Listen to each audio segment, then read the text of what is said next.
old for video games?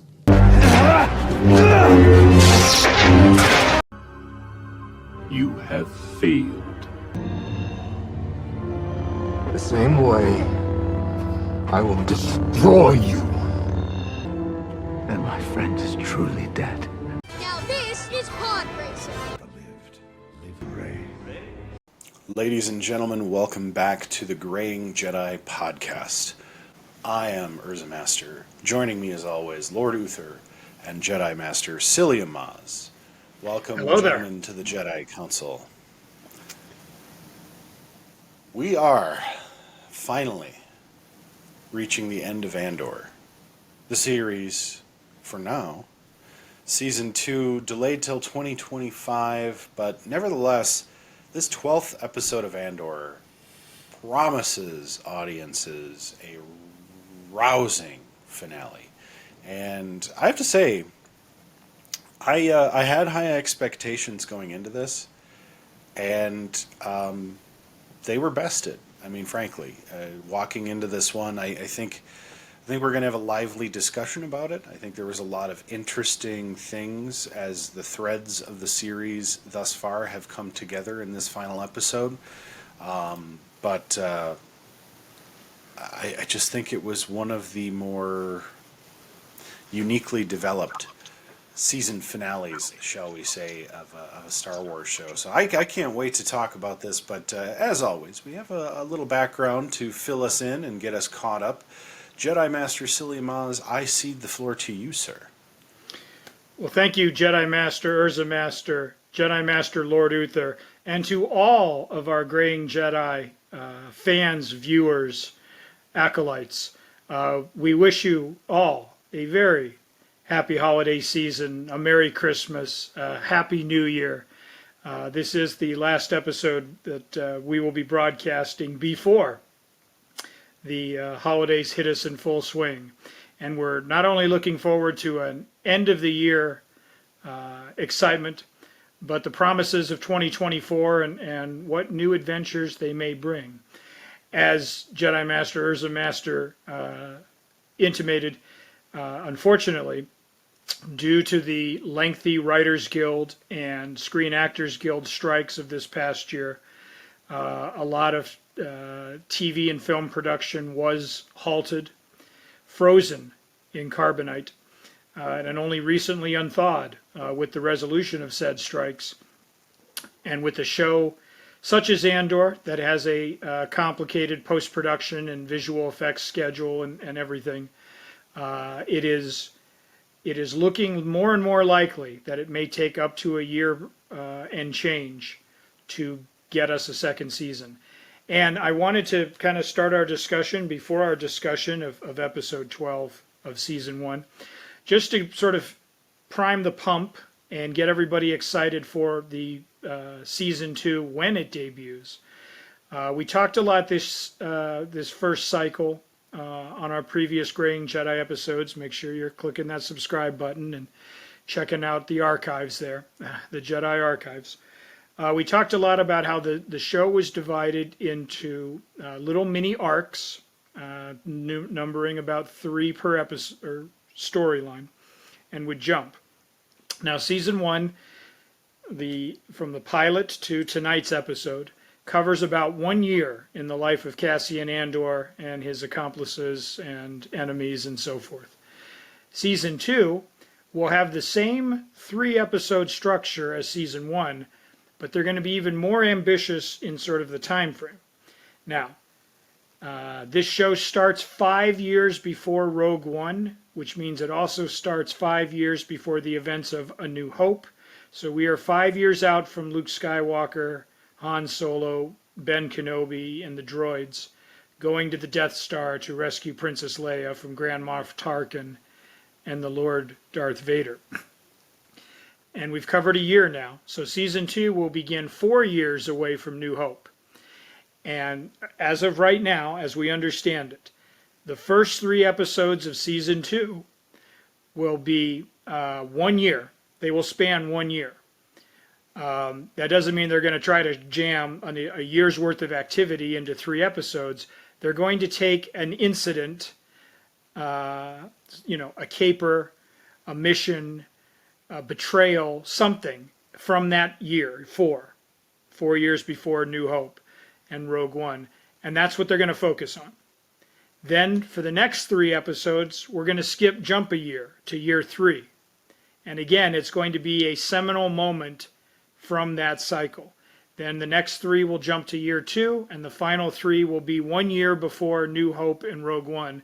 And again, they're not going to try to do like, so here's what you missed in the last year. It's only going to be moments like, and I throw this out as speculation, reprogramming K2SO to become, his ally instead of an Imperial droid, or an early mission that they have together, like that. Whatever they're working on together could be the basis for part of a 3-episode arc.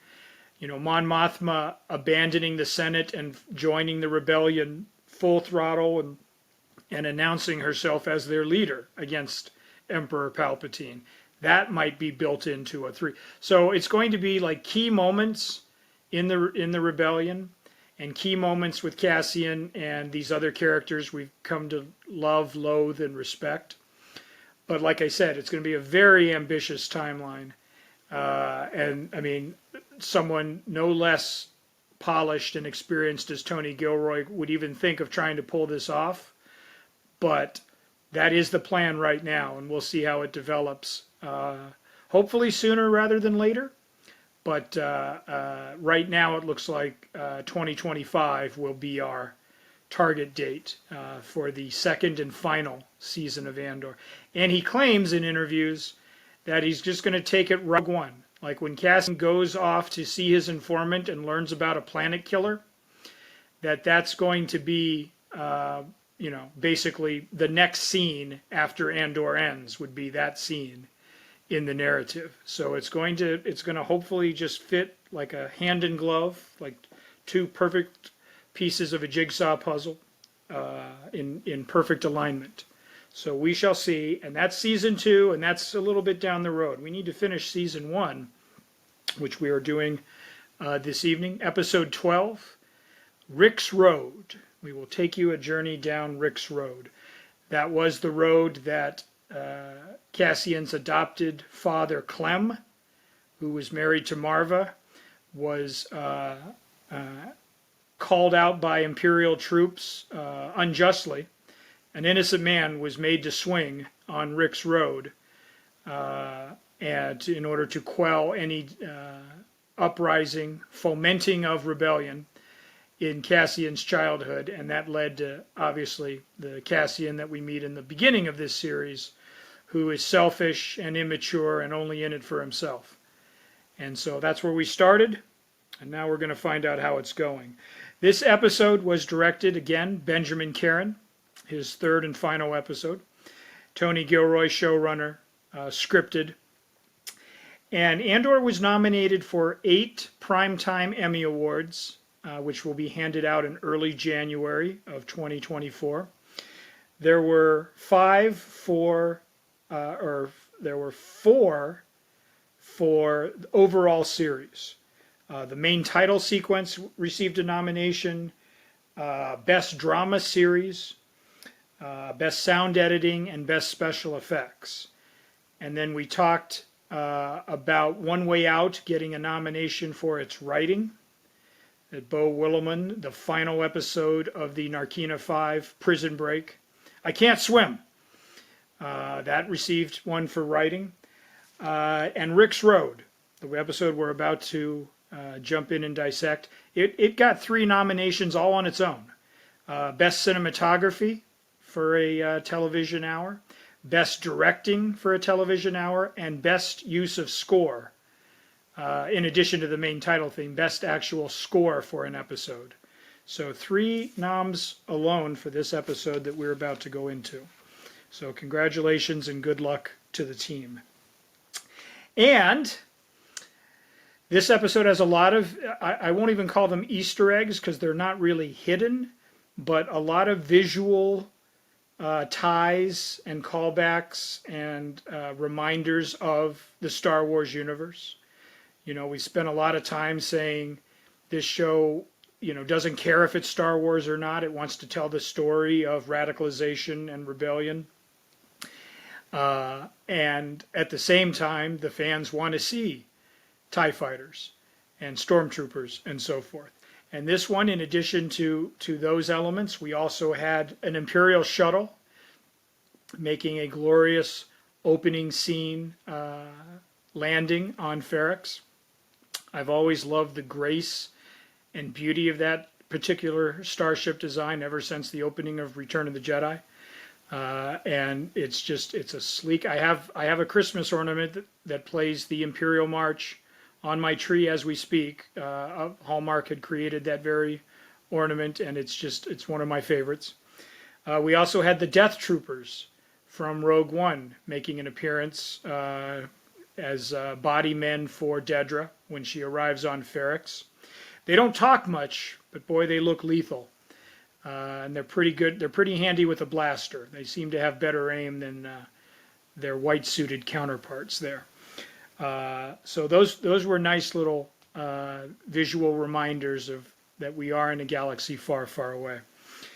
And we're going to launch the discussion briefly with everything that doesn't happen on Ferrix. And it's not a lot because, as we explained in the last episode, Daughters of Ferrix, all roads have converged. All characters, no matter how small or how grand, have all come to this rusting out industrial planet that really nobody would pay much attention to or give a damn about, in the big picture of things. But they're all here to nab Cassian Andor, good guys and bad guys.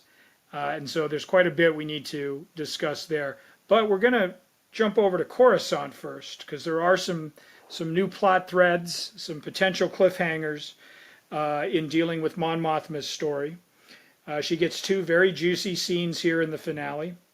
One with her untrustworthy husband, and one with no dialogue, though, with her daughter Lita and the Chandrillian gangsters that she's getting into business with to hide her financial transactions that repulsed her a couple of episodes ago in One Way Out.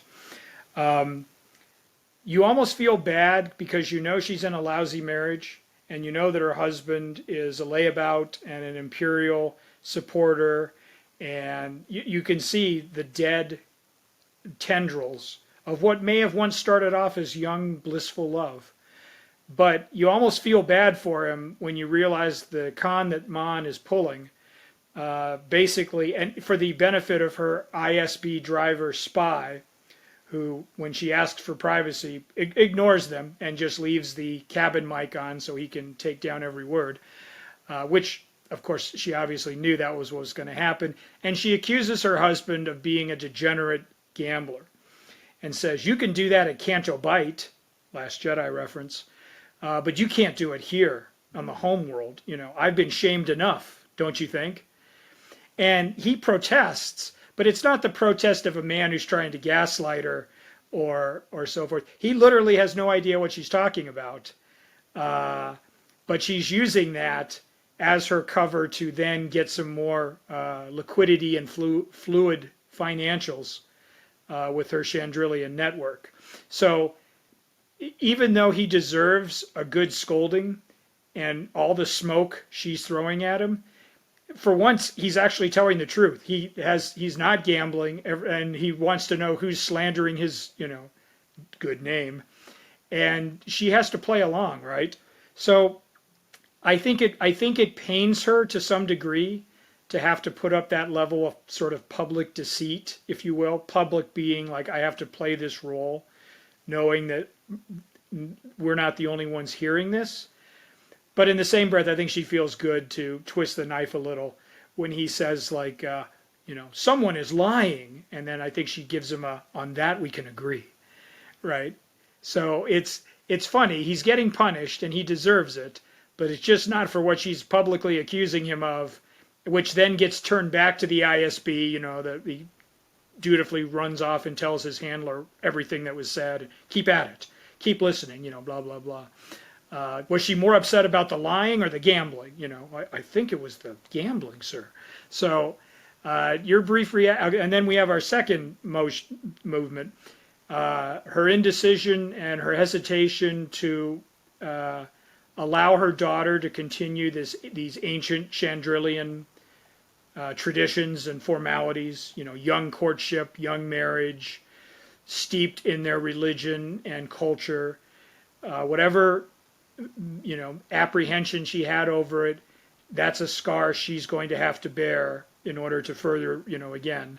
And I know Jedi Master Uther has talked about how much are you willing to put on the table and sacrifice for a principle. Mind you, it's not even something that will net her personal gain. Mon Mothma is not going to get rich doing this. She's not going to become, the empress of the free galaxy. She's doing this on a principle, right? On something that she believes in, and making this kind of cost. As is Luthen, as is Val, as is anybody who's truly Nemec, who wrote a manifesto of his beliefs. And that manifesto shrewdly makes its way back into the narrative. Mr. Gilroy did not leave that forgotten. So very good job there of giving us some of Nemec's words, including one that stood out. Authority is brittle. You have to push back. That's one of the things, the key phrases I recall as Andor is listening to it at night, getting ready for the big day. But let's talk Mon. Sort of, again, we've said all the things about Genevieve O'Reilly's superlative performances, but just again, kind of where we're leaving her going into season 2, and the inevitability, the fact that not having any choices is a choice. Just your quick hits on that before we dive into Ferrex and where all the action is. Well, it's the sleeper story of this series, I think. That it's part of the story that had to be told to kind of get us to the rebellion, get us to where A New Hope picks up and Rogue One kind of hits its fever pitch. But it's intriguing because it's so real. Every character on the show has their opposite, their foil, right?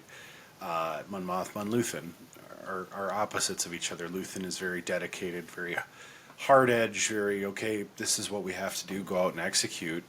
And Mon Mothma is far more cautious in the beginning, far more, And, now, after Luthen's speech, basically we see Mon Mothma following in the footsteps. I have to use the tools of my enemy to defeat my enemy. And Luthen, to his credit, is kind of at this point where he was on a mission to kill Andor, but he was all ready to leave, realizing he did not get his man. And he's just like, well, it's time to go. And he had resigned himself to that at this point. Like, in a way, his goal was met the way it needed to be met. It inspired rebellion. And it was touching to see this play out on his face, this sort of organic call to arms rather than the subterfuge that he's used to. I think that's probably where, like, when I think about Mon Mothma having to do these things, she's just loathing. Like, even though she may resent her husband, she's loathing the fact that she's having to sort of throw him under the bus to throw the ISB off her tail. She's loathing the fact that she has to play into her daughter's sort of archaic fixations, which will probably put her in a similar situation in her later years. And she resents that, for sure. But she's made her peace with it. And in some ways, it's easy to write off because both of those characters are sort of deserving of those fates.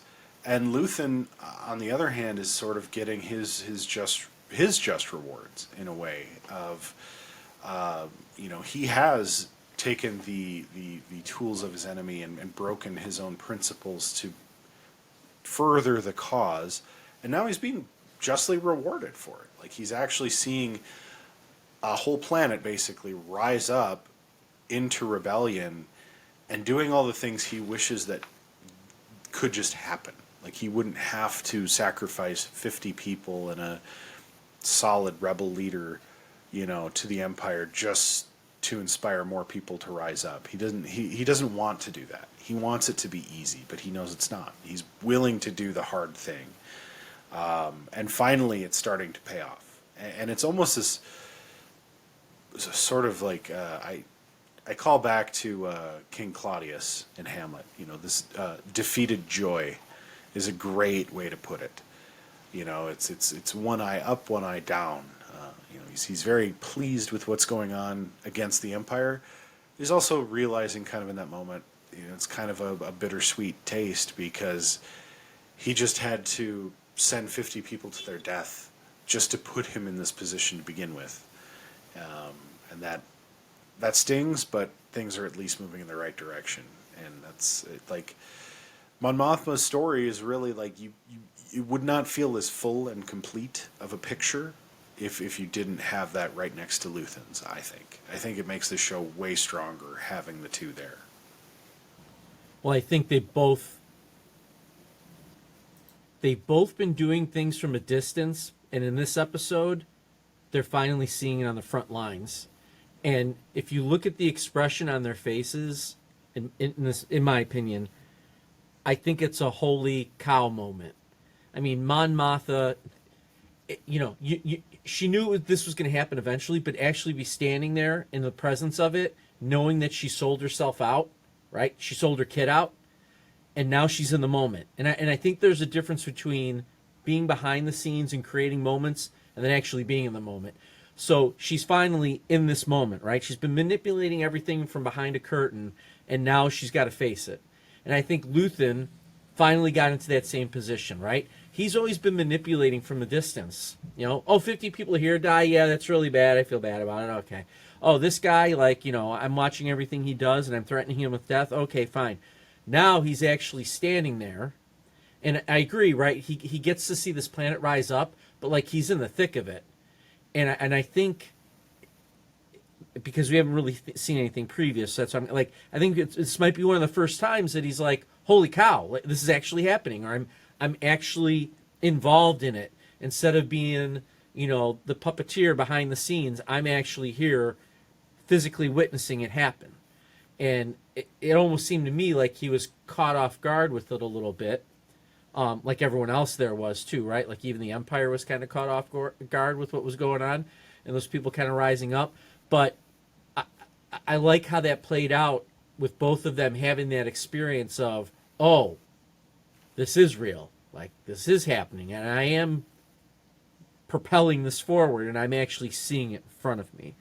And again, just excellent acting by both of them to kind of see that come to fruition. Yes, and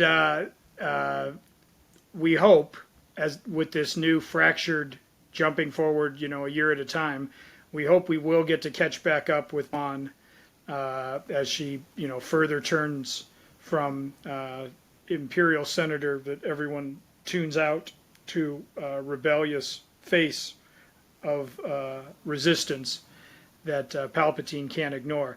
And a brief shout out, again, we never saw him on camera. He never had a scene. He was always referred to in the third person and so forth. But Anton Krieger met his untimely end, as you both alluded to.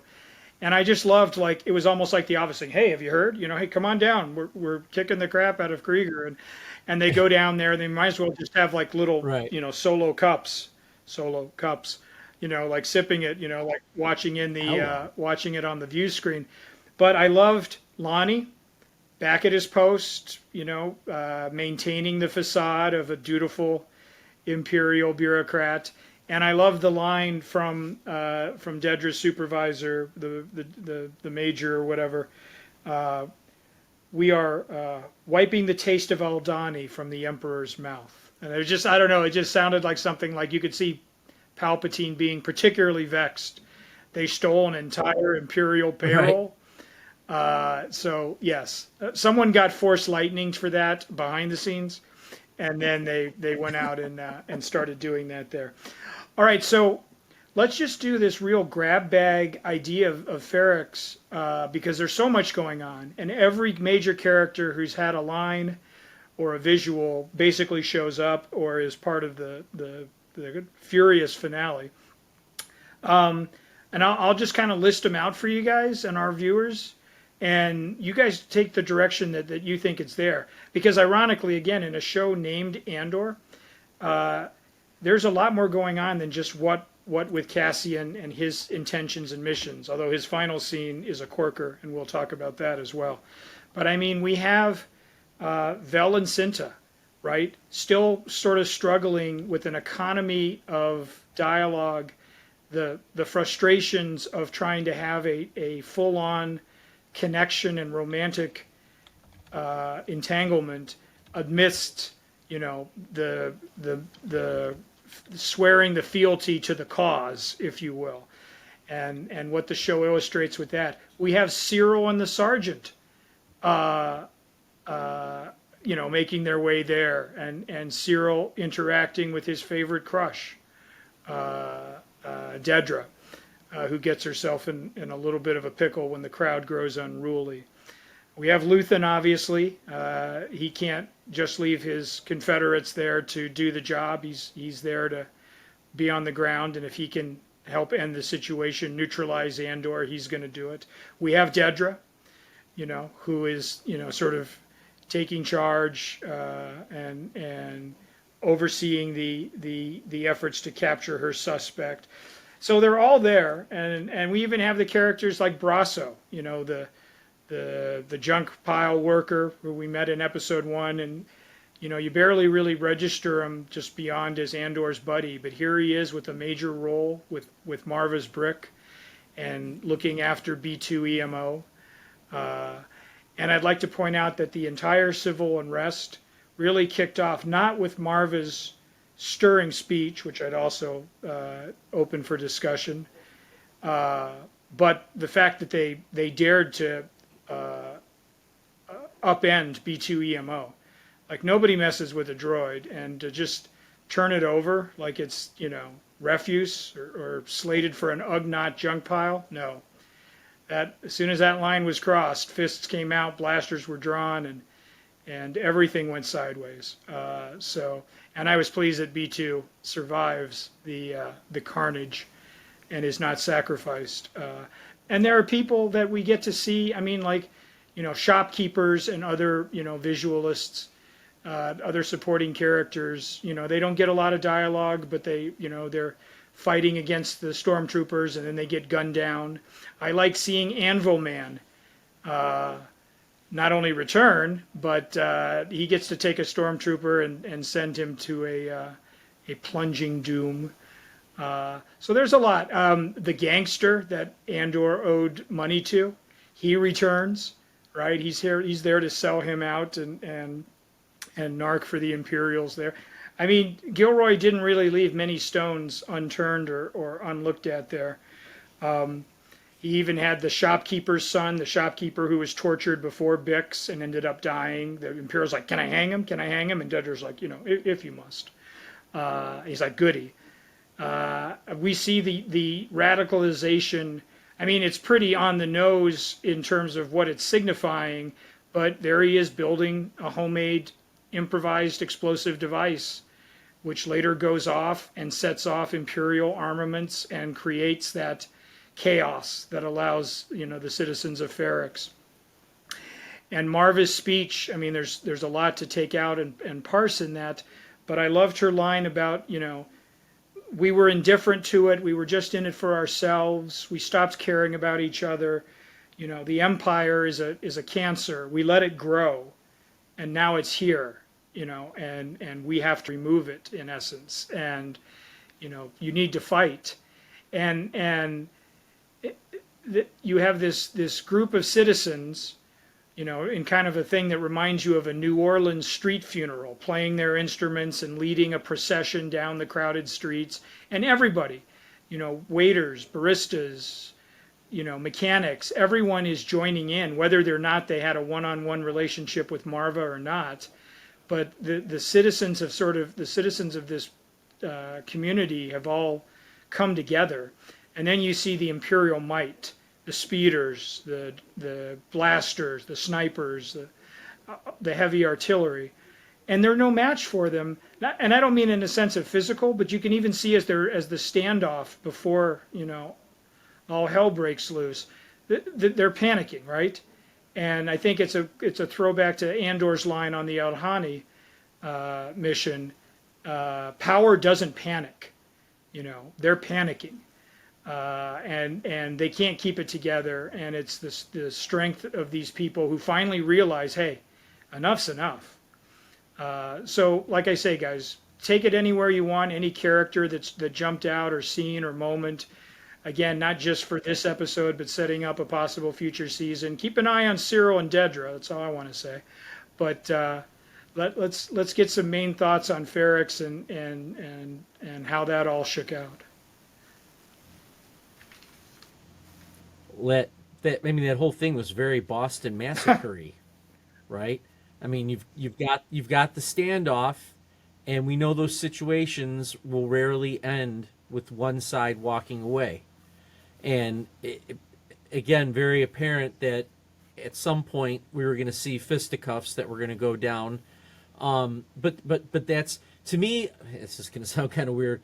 It reminded me of the Ewok battle, except this made much more sense in terms of the no technology versus the technology, if you will.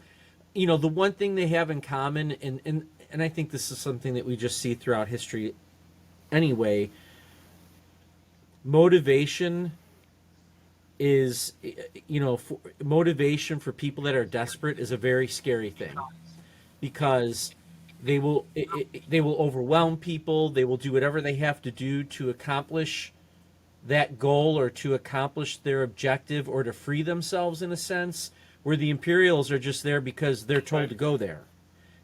Those are two different. I think those are two different things, right? So the motivation can really turn things upside down, and it can push people to do something like throwing a bomb into the middle of all those stormtroopers and those Imperials, and that going off, and obviously seeing what was going to happen from there.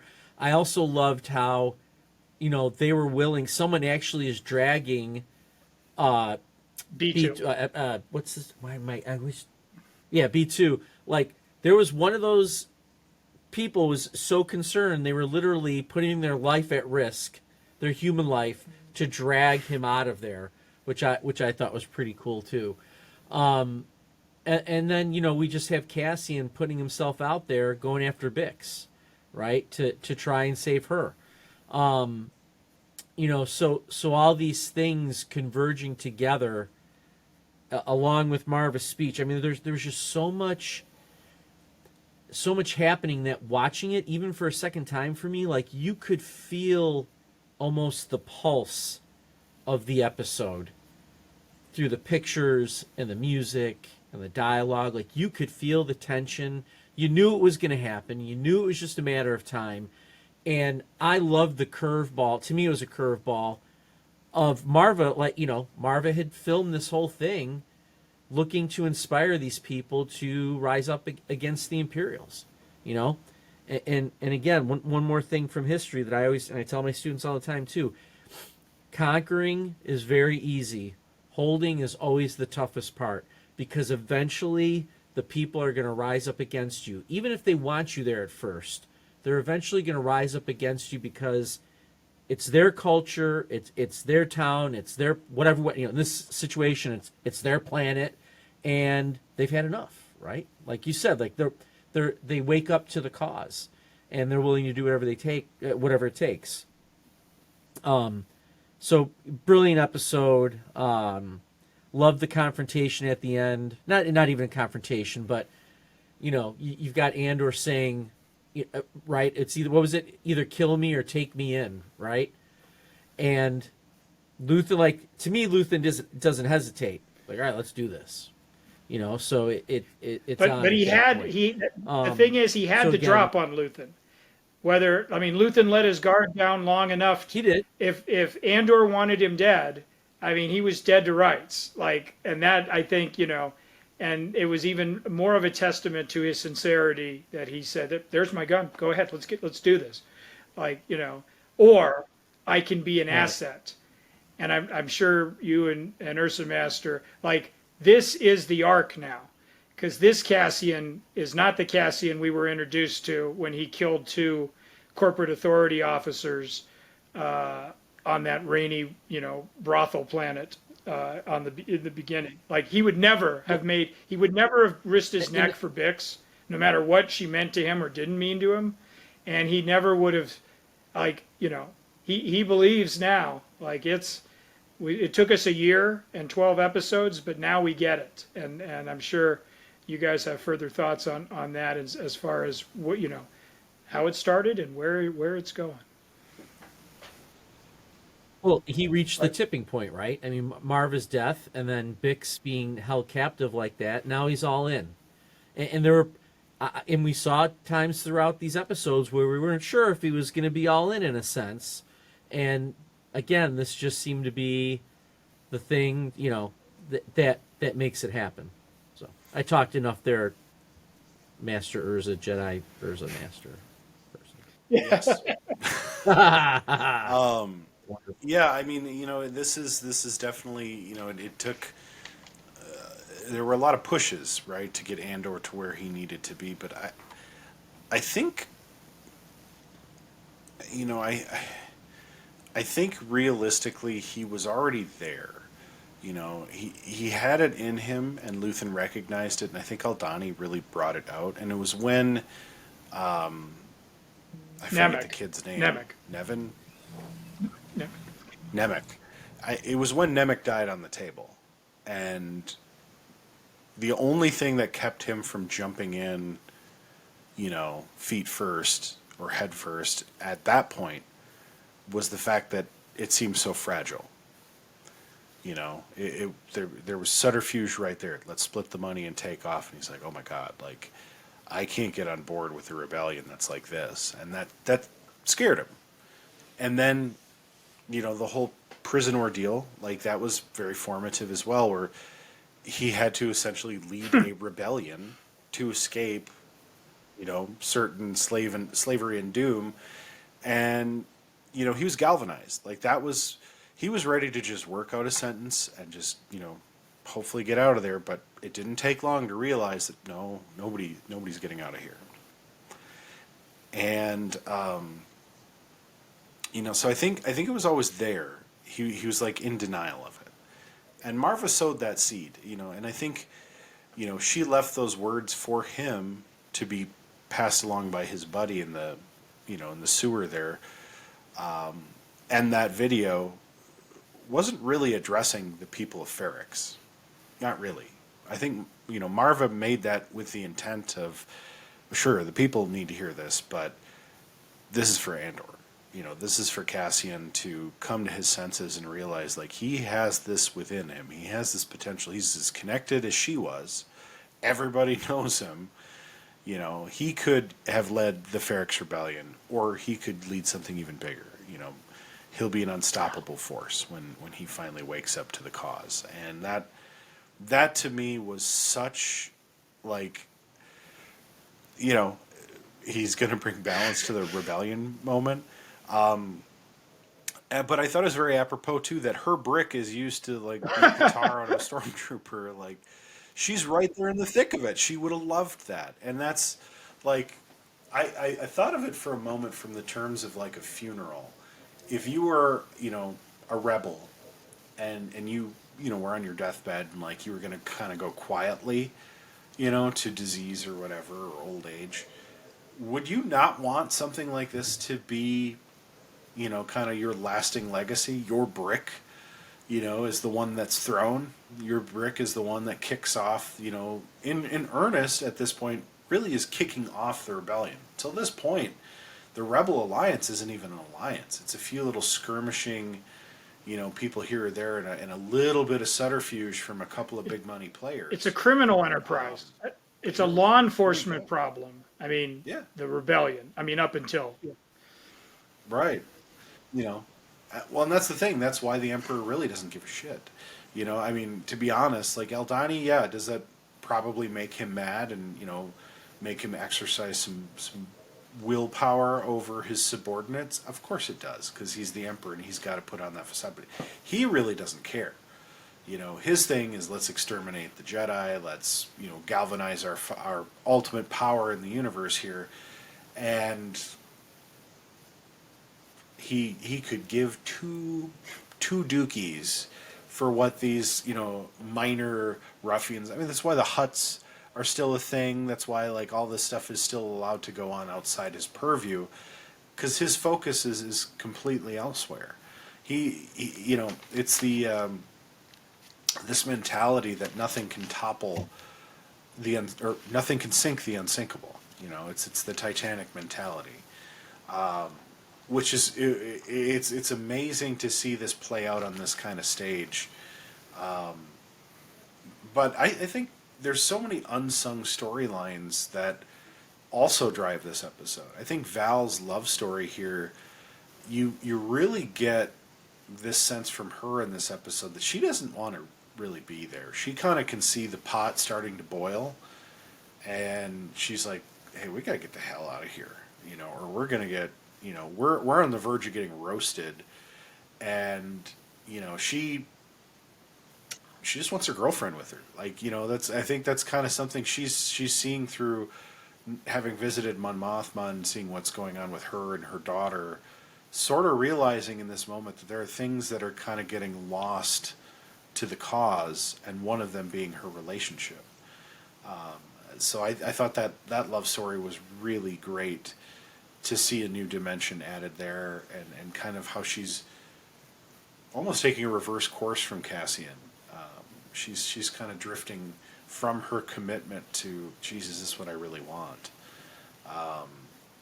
And meanwhile, her girlfriend is even more dedicated than ever, which probably will keep her engaged and keep her, part of the Force kind of thing. But I mean, it's just such a well-crafted web of storylines. It's kind of rare in such a short time frame to see so much writing come together. You know what I mean? Like, you would anticipate, in a Lord of the Rings, you're going to see, the Fellowship as it frays and splits apart, and you lose a couple, and then that all sort of comes together, on the fields of Gondor and against the Black Gate and at the fires of Mount Doom, and then everybody's reunited in the end. But you got to take 9 hours of walking to get there. I mean, you break that out. I mean, yeah, 12 episodes at about 45 minutes apiece, about the same amount of time. But again, it's the economy of words. It's every sequence, every acting moment, every glance, every little tidbit you get has purpose and brings you to these points. And there's still plenty of loose ends that, they can take this series further. And if it didn't continue, you had a really solid backstory that you could explain Andor from Rogue One. But I think the quietest one, which I found most intriguing, was Dedra and Cyril. I'm shipping for them. And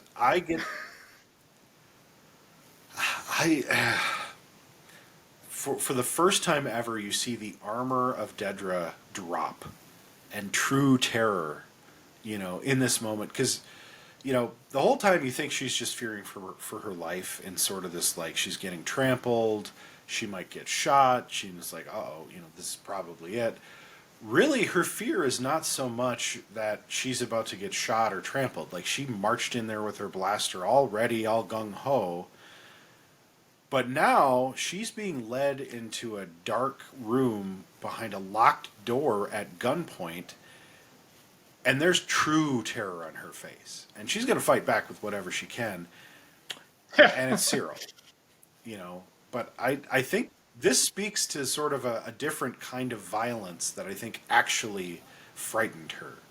And it was a very uncomfortable moment, and Cyril did not come off as any less creepy. Like, it wasn't like a knight in shining armor moment, like, you don't have to thank me. It was more like, this is really like, And He's he's just like bathing in the moment, and she's still like, like grossed out by this guy. Like, I I have to say, like, that's the storyline I want to see wrapped up, because it felt really, really like that could go in a lot of different directions, especially for Cyril, who sort of like tries to seize the moment and take advantage for himself to further himself. And like, it was so gross and creepy, and I'm glad it ended up being like, yeah, you don't need to thank me, instead of something else, which I think was the real fear in that moment, which would have been absolutely terrible.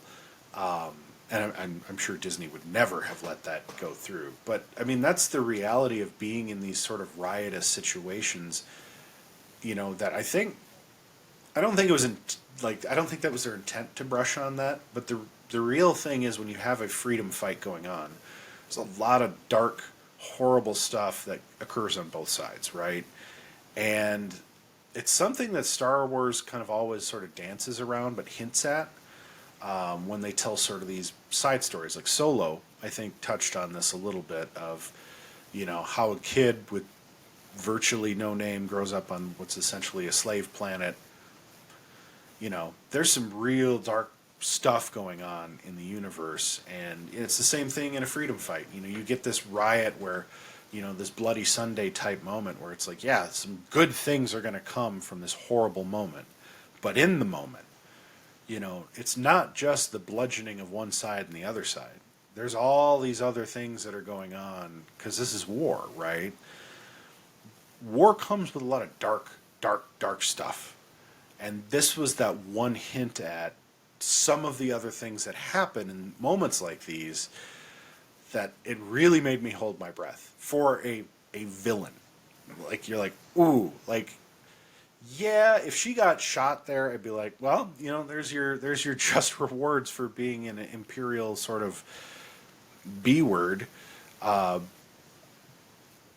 there's something is going too far in terms of the good fight, you know what I mean? So if it wasn't Cyril, and even though it was still very creepy with Cyril, if it wasn't, and this was just somebody taking advantage of the moment, I mean, that's a very real sort of, like, that was gripping to me. Like, I of all the other great things that are happening, this scene grabbed me, and I was like, whoa, like, that could have gone way darker and a little less like kind of weird love story creepy.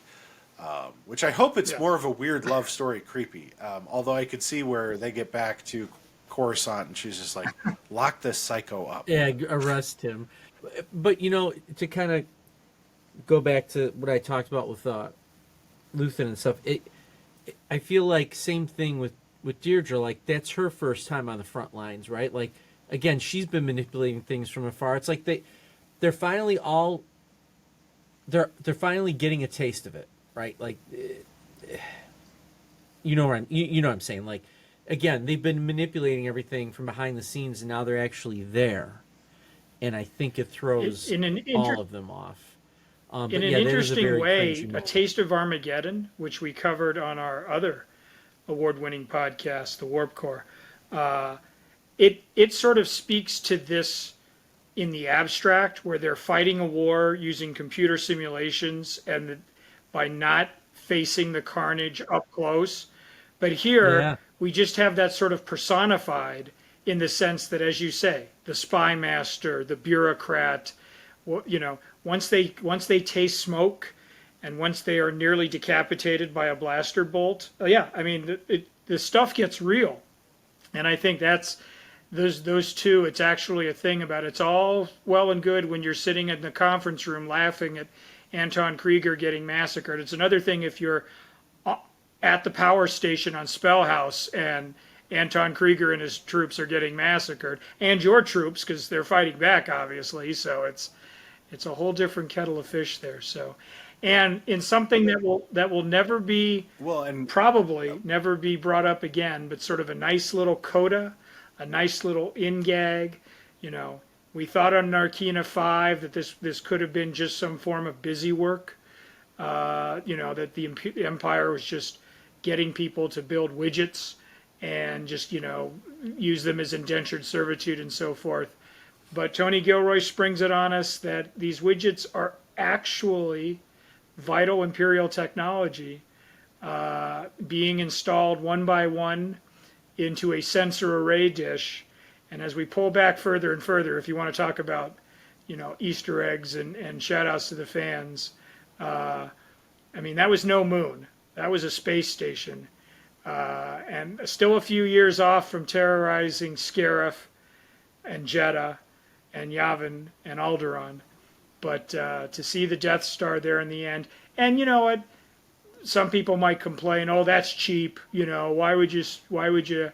I'm curious how you guys felt, whether it was just a bone for the diehard Star Wars enthusiast, or it just I just took it as just sort of a nice little, oh, by the way, those things that we never told you what they were, and they kept doing it over and over again, so the repetition, just kind of washed over you. By the way, they actually needed those things, and here's why. I just thought it was like a cool sort of in-joke little thing for there. I mean, some people have responded to it on the internets, saying, bleep that, how do you, And so I don't know. For me, I loved it. I loved it. It's very typical throughout history. When they take prisoners, I mean, we can go back to World War II, and when the Germans were bringing in the Poles and the Jewish people, and they were putting them to work making panzers and making ammunition and making machine guns.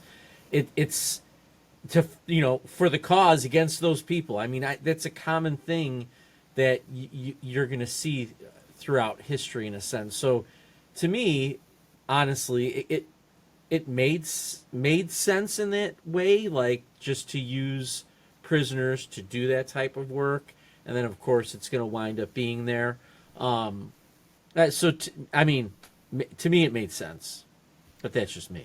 I felt it was a little predictable. Like when I saw what they were making and kind of putting it together, I'm like, oh, this is probably for the Death Star. Like, it didn't shock me that was how it rounded out, but I loved it. Like I was like, oh, that's cool. Like I didn't know how they were using it. I thought it was just like the power conduit or something from the Millennium Falcon run, and it's like, oh, so that's what the inside of that thing actually looks like. That's cool.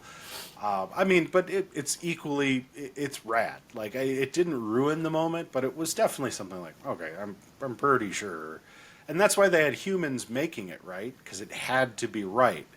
Because even though the droids in space are putting it together, they knew that these things, they have to function. There can be no flaws, and the only way to really guarantee that is to have a human with quality control doing it, because a droid can screw up. And yet Galen Erso still managed to hide a small shaft that a proton torpedo could penetrate, setting off a chain reaction in the main reactor, which could destroy the space station. So even he could sneak that in there. I got to throw this in there just real quick. The great streaming that we're seeing, the great shows, right? Obviously, Andor, Ahsoka, Strange New Worlds. The SAG-AFTRA strike was so well justified. It's not even funny, because I wonder. I think a lot of people do realize this, but I just think it should be said. These people deserve every dime of everything that they get, because they are giving us incredible quality series that's taking lore that we love and changing it or adding to it and building a story that we kind of thought was over with, in a sense, right? I mean, to be able. And that was one of my issues with Lucas going backwards. Like, why are we doing prequels? Why aren't we jumping ahead? In my opinion, the writing was not that good for some of those movies. That's just my opinion, and we'll get into that in future podcasts. But look at what these people have done with. I know, Ahsoka's kind of in between. The Mandalorian is kind of in between, some of the Star Wars stuff. And here we're going backwards, with Andor and things like that, and Strange New Worlds. Holy cow, like quality, amazing writing where the writers care, the writers go back. They're obviously watching old episodes. How someone could even have been against the thought of making sure that these writers weren't going to be taken care of in perpetuity for everything that they've done, or the bit actor or whatever you have to say that's in the background that's contributed and made a difference, I will fight you about that, because we're getting stuff that we were probably only dreaming of ourselves, right? That's how incredible it's been that they have not dropped the ball on any of this. To hear that they're going to do 3, mini arcs here and there to go this year. At first I was like, but I'm like, look at what they've done. I'm not even going to question it. I shouldn't even have had that thought of, I don't know how this is going to go. It's going to go beautifully because they've already proved it, right? And so, again, shout out, 100% well-deserved, because you're giving me all new memories and all new content to weave into my Star Wars lore. And I think it's amazing. Hear, hear. And I think that's a great point. Honestly, just put the pin in it and just say thank you, Season 1 of Andor, for everything you've given us. I think it's time we bestow... Get this blue lightsaber out of here. I think it's time we bestow our lightsaber rating, not just on this episode, mind you, but on the series as a whole thus far. So let's say Season 1 of Andor, since we now know there is for sure a Season 2 coming. Gentlemen, I turn it over to you. Jedi Master Psyllium Maas, how would you rate Episode 12 of Andor and Season 1? Well, long-time viewers of The Graying Jedi, and thank you to all who are out there, including my good friend Jimmy Estes, and everyone who has dropped us out here. I've been pretty consistent in my praise. I am, first and foremost a Star Wars fanatic. I love Dave Filoni. I love George Lucas. I love J.J. Abrams. We'll talk about that. And I love what Tony Gilroy has done, and look forward to his continuing contributions to the saga, even as he freely admits, I don't care about Star Wars. That's fine, Tony. You keep not caring, and we're going to get some great television and drama to come with it. So for both Rick's Road and the season in general, I am dipping deep into the Jedi archives, and we're going to go high school Letterman jacket green. A shout out to the Hilltoppers of Glenbard West, but here we have it right here. Wow.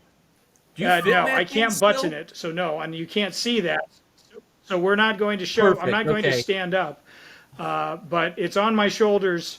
The shoulders are green here, folks, and that's the color that this deserves. I think because it came from an outsider's perspective, I think because it wanted to tell a different style of story, I don't want this to be the norm of Star Wars, because that's not what Star Wars was to me when I was a 4-year-old or a 44-year-old. I want Star Wars to continue to grow, but what I wanted to do is to show the maturity of being able to have different voices. I don't want just a siloed Dave Filoni only universe or a George Lucas only universe. I want other voices, creative people who will take a swing. And maybe it's a swing and a miss, right? Maybe it didn't connect with everyone in Star Wars fandom. There are people who sing the praises of Solo, a Star Wars story. I list myself among them. And there are others who didn't care for it at all.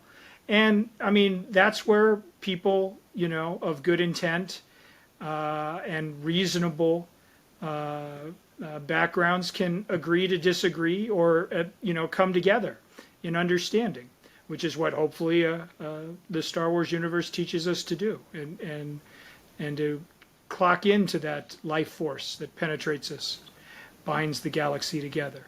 So I want Tony Gilroy's and all of these other people to tell us stories, to tell us new stories, to take existing mythology and give it a little spin. As long as we're getting, I don't want to ever feel like they've told all the stories that they could have told, and now it's just something cynical and heartless and profit driven and so forth. And for me, despite Disney ownership and this and that and the toys, and the theme park rides and everything else, the Legos. I still believe in the message and the magic of Star Wars, and I think Andor is a different slice of that cake, but it tastes, just as sweet as the others. So, High School Green, go Hilltoppers for season 1 and episode 12 of Andor.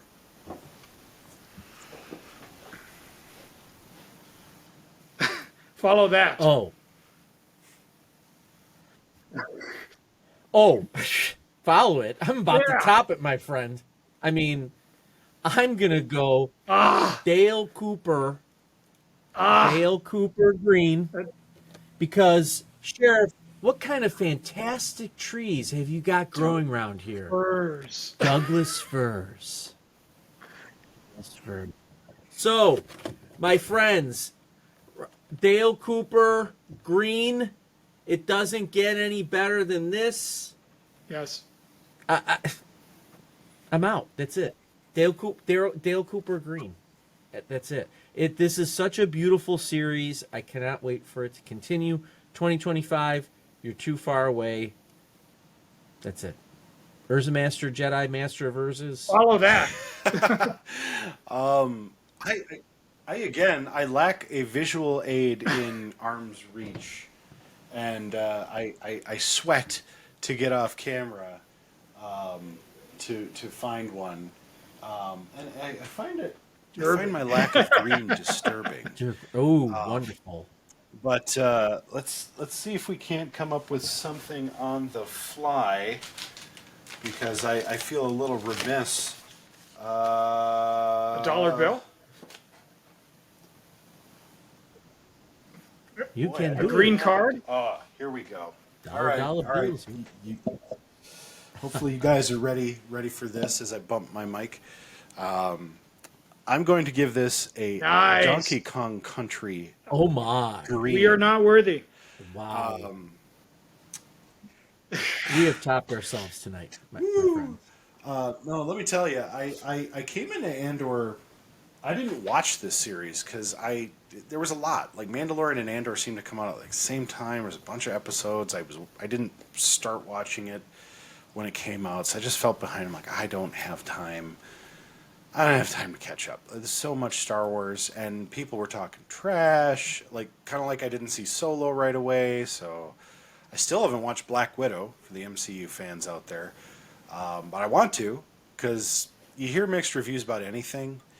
And what I found is, by and large, folks don't know what they're talking about. Like, the hate for Andor, I don't understand it. Like, did you close your eyes and, shove needles in your ears the whole show? Like, They didn't see a lightsaber, dude. It's totally what. Like, get over this, the Skywalkers. And don't get me wrong. 4, 5, 6 are the crux of Star Wars. It's always going to be that way.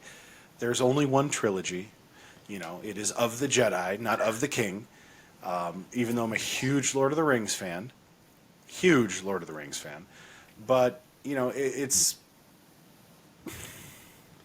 what can I say? I mean, there's so many compelling stories here that it's told in such a way that's just well crafted. It should excite any viewer, even if you're a casual sci-fi fan, or you just sort of have a tertiary knowledge of Star Wars, which just by common culture these days, you probably have a tertiary level of knowledge of Star Wars.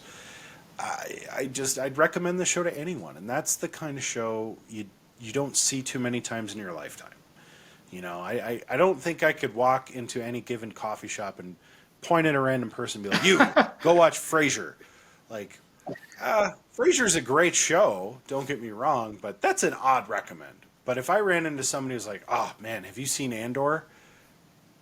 There is a 1 in 2 chance that they're going to be like, I have, and it was opinion. Or, no, but I really like Star Wars. Is it good? Yes, it is. It's fantastic. I mean, there's no excuse to not watch Star Wars. Like, I think even some of the people out there who claim to have never seen it, this is your chance. This is your chance to get in and actually care about a show related to Star Wars. If you didn't get into the movies, if you were a holdout for the original trilogy for whatever reason, this really gave me a new hope. No. Hello. Hey, and with that, On that Jeff, note, happy holidays, everybody. Happy Click holidays. subscribe. You want to, real quick, you want to give a great gift this year? Let me tell you something. You don't have to go out to the mall. You don't have to use Amazon. You can stay away from Best Buy. You don't have to do any of those things. The greatest gift that you can give this holiday season, or any holiday season, or a birthday, anniversary, a baptism, a bat mitzvah, I don't care. The greatest gift you can give is the gift of pending rebrand. So all you have to do, my friends, is click and subscribe, or copy and send it out to your family. Put it in your Christmas cards, your holiday cards, a birthday card. Just share with everyone around you the wonderful free gift of us three guys right here. I'm pending rebrand with a new website coming about, merch coming about, Graying Jedi, the Warp Core, 8 is Enough. That's coming out pretty soon as well. We have so much to offer. Give the gift of us. And it's free. It's free. You don't have to do nothing. Freedom. Free. And you know what? The one thing I will say is if you've made it this far in the podcast, we really do appreciate your time and energy.